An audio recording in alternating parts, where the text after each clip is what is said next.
Bonjour et bienvenue dans mon avis crypto. Aujourd'hui, message très important, un message d'espoir et un message d'amour.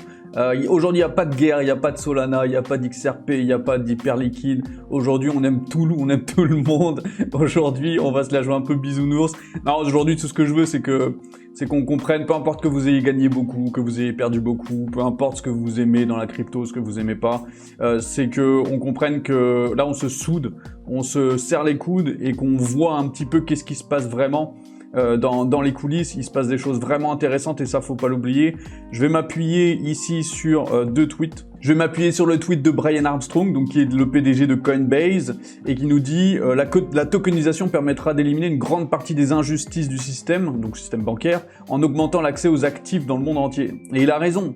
Il a raison, faut pas oublier que les banques ont vraiment un monopole qui est colossal sur toutes les questions monétaires et de finances, et ça va être très important de le comprendre parce que si la législation passe, si le Clarity Act aux États-Unis qui est en train d'être voté, qui est extrêmement important, passe, on va avoir des avantages qui vont être exceptionnels dans la crypto et potentiellement des journées vertes pendant très longtemps, pendant très longtemps. Donc pour ça, il faut garder espoir. On espère vraiment, en tout cas, que le Clarity Act va passer. Si c'est le cas, l'avenir, il est beau, il est grand, il est fort. Et en plus de ça, la deuxième news, qui n'est pas vraiment une news, c'est juste Stanley Druckenmiller qui nous dit quelque chose d'intéressant, qui nous dit, donc c'est un milliardaire, il affirme que le système de paiement mondial fonctionnera grâce aux stablecoins d'ici 15 ans, car elles sont plus efficaces. Et il a raison, en fait.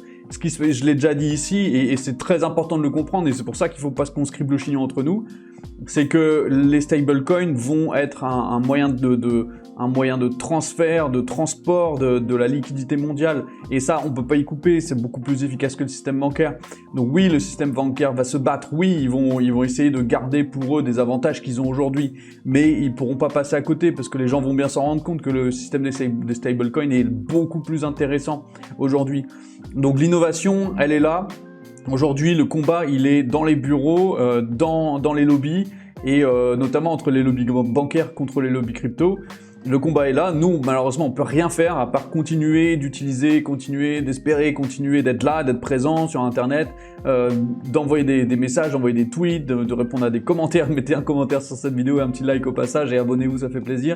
Donc vraiment, soyez actifs en fait, soyez présents. Je dis pas forcément d'investir ou quoi que ce soit, mais regardez ce qui se passe, regardez que l'innovation n'est pas terminée. Les 15 ans à venir vont être magnifiques. Il y aura des moments où ça va être exceptionnel. Alors oui, en ce moment, le marché, on s'en prend plein la gueule. Ça fait, par exemple, c'est Ethereum, j'avais vu hier, 6 mois d'affilée en rouge, 6 mois d'affilée, c'est monstrueux. Alors le marché, il est dur, il est hardcore, il est vraiment, il s'est professionnalisé.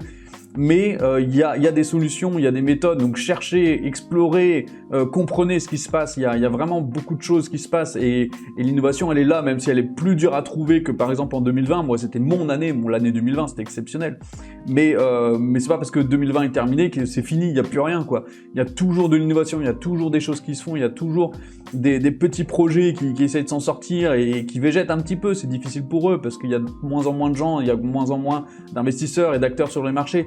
Mais ils sont là quand même et ils se battent et il y en a. Je prends l'exemple de Gester, j'en parle tout le temps, le lien est dans la description.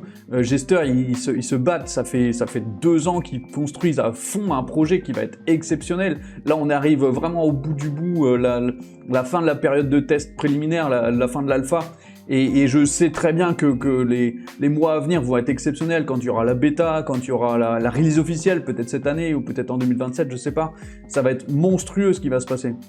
Et il y a plein de petits projets comme ça. Moi, je vous parle de Gester, mais il y en a plein d'autres. Il y a toute l'innovation dans les agents IA qui vont pouvoir utiliser vraiment le milieu de la crypto-monnaie, faire des transferts, faire des achats, être autonome, etc. Il va y avoir beaucoup de choses à suivre à ce niveau-là aussi. Peut-être aussi dans la robotique. Peut-être qu'il y aura des trucs robotique crypto. Je sais pas comment ça va se boucler, mais il y a de l'innovation, il y en aura.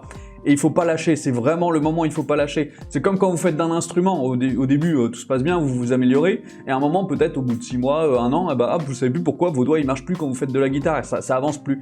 Et c'est le meilleur moment pour continuer à faire de la guitare si vous voulez progresser. C'est dans les moments où on est tout faible, où on est tout en bas, qu'il faut pas lâcher. Le sport c'est pareil, et ben je pense que la crypto c'est pareil. Là on est tout en bas, c'est très dur, on se prend des claques, mais c'est le moment où il faut pas lâcher, le moment où il faut continuer, le moment où il faut se renseigner, trouver des opportunités, essayer de comprendre ce qui se passe dans le marché. Il n'y a pas d'autre moment, il n'y a pas de meilleur moment que ce moment-là, parce que c'est dans ces moments-là que vous allez avoir les meilleures opportunités au niveau des charts, au niveau des courbes, au niveau des prix, et vous allez récolter les fruits de votre travail de maintenant quand tout le marché va exploser. Et c'est ça qu'il faut, c'est comme ça qu'à chaque fois j'ai gagné systématiquement. C'est pour ça que j'ai pas peur, moi je suis vraiment pas inquiet du tout. Alors oui, on s'est mangé des claques, oui, j'ai eu de la frustration comme tout le monde, je suis un être humain, mais n'empêche que je suis sûr, je suis persuadé et je n'ai aucune peur par rapport à ça, c'est que l'avenir est radieux, l'avenir va nous montrer qu'on avait raison. Et de toute façon, tout prouve, les news, la législation qui avance, les progressions, et tout en termes d'innovation aussi, Hyperliquid qui est en train d'exploser, etc. Tout ça, ça nous prouve qu'il y a vraiment quelque chose à faire et que pour moi, il faut vraiment pas lâcher. Donc je le répète aussi, abonnez-vous, je vais continuer à faire des vidéos comme ça, un petit peu idées, un petit peu opinion comme ça, je vais pas lâcher ça, j'adore ces vidéos-là. Et j'espère que ça vous aura été utile. En tout cas, aimez-vous les uns les autres et je vous souhaite la meilleure des réussites et de gagner beaucoup d'argent. Allez, ciao, ciao, à demain.